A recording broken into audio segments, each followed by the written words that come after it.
Le temps est à l'orage, alors j'ai pris mes précautions.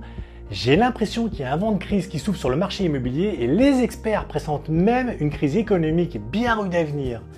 Alors voici les 6 erreurs à ne surtout pas commettre avec votre business immobilier si vous ne voulez pas que cette crise vous emporte. Bonjour, je suis Frédéric Epler, bienvenue sur cette chaîne. Et aujourd'hui, on va parler de la crise qui se profile. Mais quelle crise, me direz-vous? Si vous vous posez la question, c'est que vous n'en subissez pas encore les conséquences, et puis c'est tant mieux pour vous. Malheureusement, cette crise, elle est bien là. Pour le moment, elle se matérialise par l'absence d'acquéreurs, monsieur, madame, tout le monde, qui n'ont plus forcément les moyens d'acheter. La faute à qui? Au taux d'intérêt qui remonte très vite, et puis aux banques qui ne prêtent plus.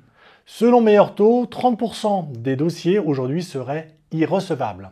Conséquence, vous avez des acheteurs qui remettent leur projet à plus tard, en attendant de gens meilleurs, et puis des vendeurs qui vendent moins, et puis les prix risquent fort de baisser dans les mois à venir. La suite, vous le comprenez et vous l'imaginez parfaitement. En parallèle, il y a une situation économique délétère qui n'aide pas vraiment à être optimiste. D'un côté, c'est la guerre qui n'en finit pas avec ses conséquences humaines, mais aussi économiques de l'autre. C'est l'inflation qui explose. Bref, les perspectives sont plutôt sombres. Et si la crise n'est pas encore matériellement là, on peut, sans se tromper, s'attendre à ce qu'elle s'installe pour de bon dans un avenir très proche. Ce qui veut dire qu'il va falloir anticiper. Dans cette vidéo, je vous propose donc de découvrir comment vous préparer en listant 6 erreurs que vous ne devez surtout pas commettre avant et pendant la crise, de manière à continuer votre activité immobilière et même à saisir de nouvelles opportunités. En parlant d'opportunités, n'oubliez pas de vous abonner à la chaîne et d'activer la petite cloche pour suivre notre actu et être parmi les premiers à découvrir nos nouvelles vidéos. Allez, c'est parti! La première erreur, c'est de se laisser gagner par la panique. La tempête arrive, oui, mais c'est pas une raison pour fermer l'agence à clé, vider la vitrine, éteindre les ordinateurs et vous barricader dans l'arrière-salle de votre agence et prier Saint-Joseph pour que l'immobilier ne s'écroule pas. Autrement dit, inutile de paniquer tout de suite. Vous respirez un bon coup, et puis vous prenez le temps de réfléchir. Tous les business ne sont pas affectés par la crise économique de la même manière. Et puis, tous les professionnels de l'immobilier ne subissent pas le ralentissement du marché en même temps et dans les mêmes circonstances. Certains tirent mieux leur épingle du jeu, et puis d'autres ont simplement plus de chance. Tout dépend de la façon dont cette crise va se développer et évoluer. Si vous êtes sur un marché très dynamique où les biens se vendent quoi qu'il arrive, typiquement à Paris, vous subirez certainement moins la baisse du nombre d'acquéreurs qu'une petite agence de très bons qui, lui, travaille exclusivement avec les 4 habitants du cru. Avant donc de céder au désespoir, commencez par vous demander si votre business est concrètement affecté, en tout cas, par ce contexte économique. Est-ce que vous avez rentré moins de mandats ces 6 derniers mois? Est-ce que vous avez reçu moins de coups de fil d'acquéreurs au premier semestre par rapport à la même période l'année dernière? Est-ce que vous constatez des rejets de crédit plus nombreux parmi vos acquéreurs? Faites le point sur votre situation, consultez vos propres chiffres et à partir de là, faites des projections sur l'avenir pour estimer l'ampleur de la crise.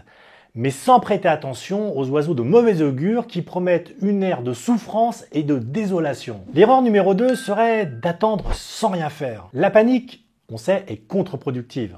Mais ça ne veut pas dire qu'il faut attendre de subir la crise de plein fouet sans bouger le petit doigt. En effet, croire dur comme fer qu'on ne sera pas touché par l'orage, c'est prendre un très gros risque. Si vous laissez votre parapluie à la maison alors que la météo annonce 90% de chances de pluie, vous faites preuve d'un optimisme, c'est bien, mais vous risquez fort de prendre la sauce malgré toute votre bonne volonté.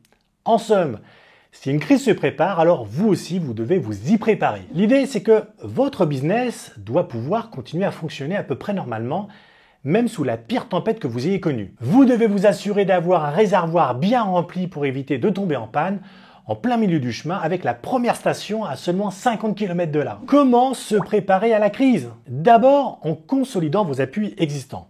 Votre base de données par exemple. Il faut absolument continuer à collecter des données, à saisir dans votre outil marketing de manière à pouvoir compter sur cette data au moment où vous en aurez le plus besoin. Si vos prospects ne sont plus en mesure de mener à bien leur projet immobilier, s'ils sont contraints de repousser leur acquisition ou leur vente en raison du contexte économique et des freins imposés par les banques, alors vous devez donner les moyens de garder le contact pour être présent lorsque ces prospects auront l'occasion de relancer leur projet. Clairement, ceux qui s'en sortent le mieux, le temps de crise, sont ceux qui disposent d'un stock de prospects en vue et qui sont autant de réserves dans lesquelles il sera possible de puiser le moment venu. Vous devez vous préparer ensuite en réorganisant vos processus métiers et notamment en revoyant de fond en comble vos méthodes de prospection. Au lieu de courir derrière les propriétaires vendeurs pour tenter de les convaincre de vous suivre, il faut tout faire pour gagner leur confiance avant qu'ils ne se lancent sur le marché. Pour ça, vous devez basculer vers des canaux digitaux d'acquisition, votre site web, votre blog, vos réseaux sociaux,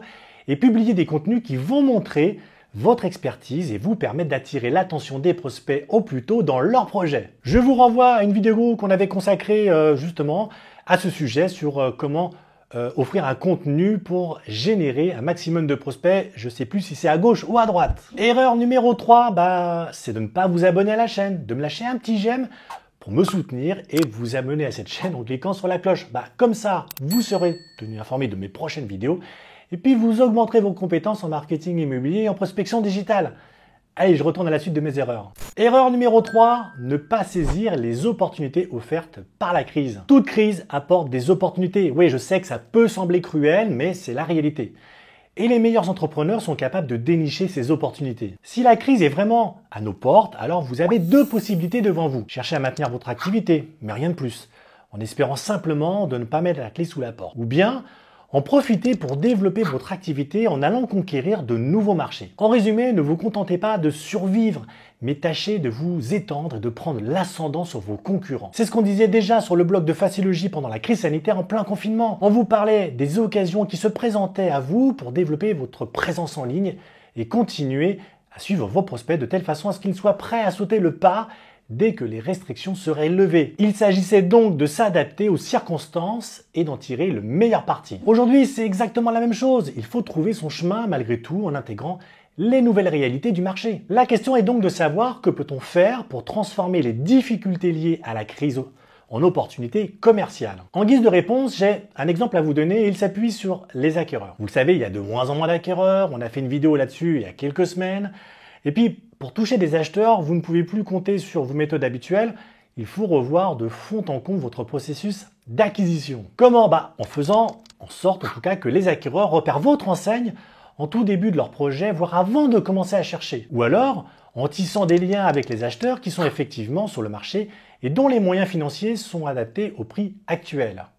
Ou encore, en stockant les données sur vos acheteurs pour pouvoir les relancer dans plusieurs semaines, mois, voire années, dès que le vent aura tourné. En faisant bien les choses, vous pourrez au passage récupérer des prospects acheteurs que vos concurrents n'auront pas su retenir, ou même prendre des parts de marché que vous n'occupiez pas avant. Erreur numéro 4, mettre un frein à son activité. Face à une crise, il est tentant de ralentir la cadence et puis de faire le dos rond en attendant que le gros de la tempête passe. Mais entre nous, ce n'est pas la meilleure chose à faire parce qu'on a tendance à subir les éléments plutôt que de s'y confronter. Au contraire, il vaut mieux aller de l'avant plutôt que de ralentir, il faut accélérer et essayer de passer par-dessus l'obstacle. Alors, allez-y, prospectez, appelez les vendeurs, affinez votre offre, perfectionnez vos argumentaires, travaillez vos supports de communication. Et pas seulement ça, c'est aussi le moment idéal pour adopter des pratiques marketing différentes. Par exemple, en intégrant plus de digital et en changeant vos habitudes de travail pour aller chercher les propriétaires vendeurs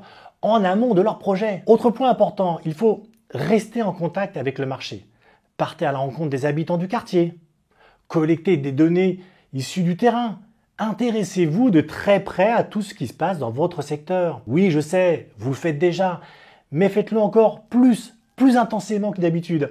Obligez-vous à faire 2 ou 3 heures de prospection chaque jour, pas uniquement, bien sûr, pour prendre des contacts, mais pour humer l'air ambiant, pour écouter ce qui se dit dans la rue, pour recueillir un maximum de data qui vous servira plus tard. Il est préférable de continuer à naviguer même pendant que la tempête se déchaîne. Puis vous verrez, une fois que le calme sera revenu, vous aurez pris beaucoup d'avance sur vos concurrents. L'erreur numéro 5 serait de couper toute communication avec l'extérieur. C'est la crise, alors vous avez décidé de couper toute communication avec le monde extérieur et c'est une erreur. D'accord, oui, les choses vont mal, mais on n'est pas dans un film, genre zombie, où les gens dehors, ils vont tous changer. Non, pas la peine de les traiter comme des pestiférés. Il y a toujours autant de prospects dans la masse des habitants du quartier et il n'y a aucune raison de ne plus leur parler. C'est même l'inverse, j'ai envie de dire. Aujourd'hui, c'est, quand les choses vont mal, c'est le moment où il faut au contraire prendre des nouvelles, vous intéresser à ce que ressentent les gens autour de vous. Ouvrez votre CRM, piochez dans vos contacts et appelez-les. Ou alors vous leur envoyez des mails, SMS, lancez la discussion, créez ou recréez du lien. Essayez de comprendre comment vos prospects vivent la crise, dans quelle mesure ils sont affectés par l'inflation, par la hausse des prix ou encore par les taux d'intérêt qui s'envolent. Comment ils voient l'avenir? Intéressez-vous aux acheteurs qui ont croisé votre route, même si ça n'a rien donné. Est-ce qu'ils ont toujours un projet d'achat? Est-ce que leur dossier est passé à la banque? Est-ce qu'ils ont prévu de remettre ça plus tard? Prenez la température auprès des propriétaires, même s'ils ont finalement choisi de travailler avec un concurrent ou de vendre tout seul. Est-ce que leur projet avance? Est-ce qu'ils ont des visites? Ils ont vendu? Est-ce que le prix était égal ou inférieur à l'estimation? Pourquoi faire tout ça? Pour être au plus près de la réalité du terrain, de la réalité telle qu'elle est vécue par la population.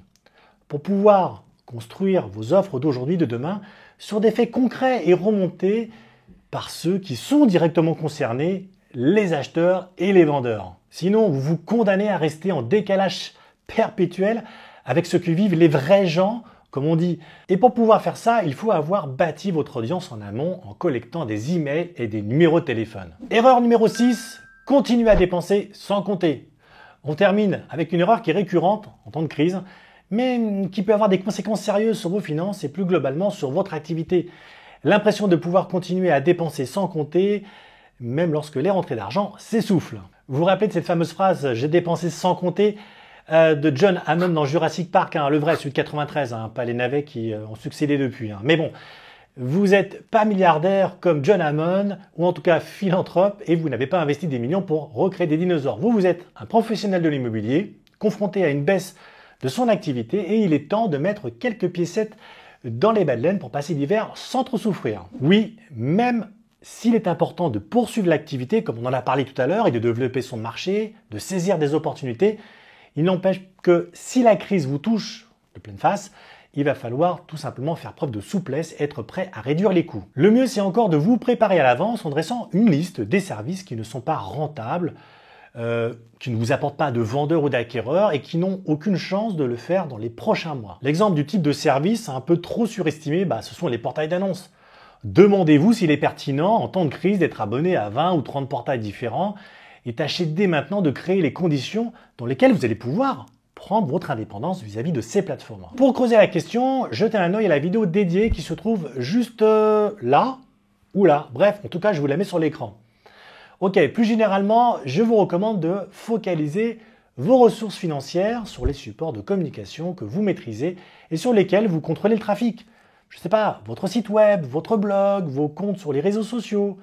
L'objectif étant de privilégier des canaux marketing qui donnent des résultats sans pour autant vous coûter un bras. C'est la fin de cette vidéo. Vous êtes maintenant paré pour affronter la crise qui s'annonce, mais attention, c'est maintenant qu'il faut vous préparer. L'activité baisse, alors pensez à vous former. C'est le bon moment pour préparer votre avenir. Merci de m'avoir suivi. N'oubliez pas de liker et de vous abonner à la chaîne. Allez, c'était Frédéric avec Facilogy. À jeudi prochain, les amis.